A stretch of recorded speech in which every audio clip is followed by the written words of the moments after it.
Hi everyone, welcome back to RPSC assistant professor exam series.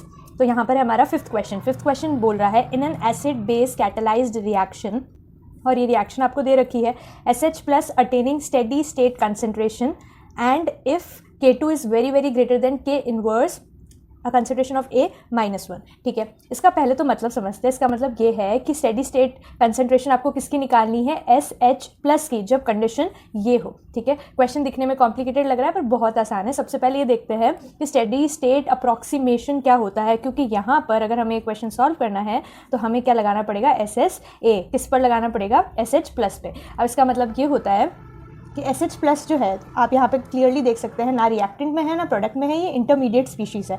और intermediate species जो होती है वो कैसी होती है, शॉर्ट लिव्ड होती है। ठीक है, तो जितनी जल्दी ये बनती है, मतलब रेट ऑफ फॉर्मेशन जिसका इसका जितना होता है उतना ही इसका रेट ऑफ डिफॉर्मेशन हो जाता है। ठीक है, तो यहाँ पर सबसे पहले हम देखेंगे rate of formation of SH plus. तो कहाँ बन रहा है, तो ये स्टेप में बन रहा है जहाँ पर रेट कांस्टेंट आपका क्या है, K1।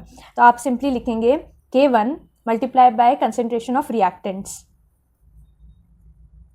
ठीक है, फिर आता है रेट ऑफ डीफॉर्मेशन। डीफॉर्म आपका SH प्लस दो स्टेप में हो रहा है। एक तो यहाँ रिवर्सिबल रिएक्शन है, तो यहाँ पे डीफॉर्म होके किस में कन्वर्ट हो रहा है, SH प्लस वापस S प्लस HA में। ठीक है, तो यहाँ पर ये S आपका बेस है और HA आपका एसिड है। ठीक है, इसलिए एसिड बेस कैटलाइज्ड रिएक्शन है। तो इसका रेट कांस्टेंट क्या है, K इनवर्स। तो K इनवर्स लिखेंगे और यहाँ पे रिएक्टेंट की कंसेंट्रेशन लिख देंगे।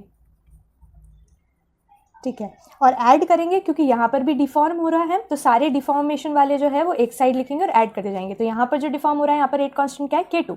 तो K2 रिएक्टेंट की कंसेंट्रेशन SH प्लस। ठीक है, वाटर को यहाँ पर नहीं लिखने की जरूरत है। क्यों, क्योंकि वाटर जो है एक्सिस में होता है, तो उसके कंसेंट्रेशन के चेंज से रेट पे कोई भी इफेक्ट नहीं आने वाला है, इसीलिए। ठीक है, अब हमारे पास इक्वेशन तैयार है। अब हमें कुछ भी नहीं करना है, SH प्लस को क्या कर लेंगे, कॉमन ले लेंगे हमारे राइट हैंड साइड पे। बाकी इक्वेशन एज इट इज़ हम लिख लेंगे।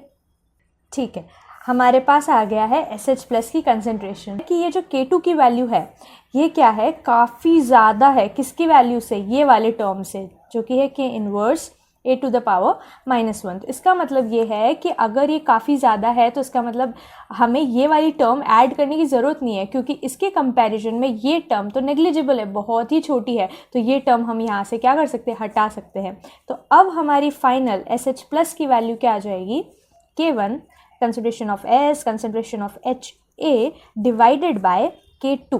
ठीक है, और ये वाला आंसर कहाँ है आपका, ऑप्शन बी में। तो आपका ऑप्शन बी जो है वो करेक्ट आंसर है।